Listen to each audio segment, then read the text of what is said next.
आशूच्या अंघोळीचा पसारा बघता मला माझ्या पसाऱ्याची आठवण झाली. मी पण टेबलवरती एवढा सारा जो आहे तो पसारा करून ठेवला होता, पण या दोन्ही पसाऱ्याकडे मी इग्नोर केलं आणि मी माझ्या कामाला लागले, ते म्हणजे स्वयंपाकाला. आज स्वयंपाकाला खूप जास्त उशीर झाला होता आणि त्यातल्या त्यात आज आम्ही दोघेच जेवायला. आणि जेव्हा मी आणि आशू जेवायला असतो तेव्हा मला असं वाटतं की पटकन तयार होणारी रेसिपी ट्राय करूया, जेणेकरून जास्त भांडी पण पडणार नाहीत आणि वेळ पण वाचेल.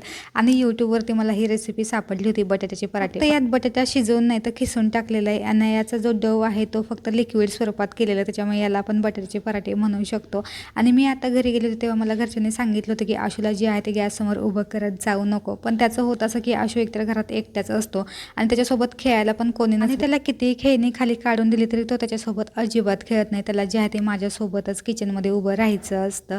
चला असो, छान असे पराठे तयार केले. आशूला सांगितलं तू नैवेद्य दाखव नाही, आणि आशू बघा असा क्यूट क्यूट नैवेद्य दाखवत होता आणि खरंच पराठे खूप जास्त छान झाले. ते चला भेटत उद्याच्या व्हिडिओमध्ये. Bye bye.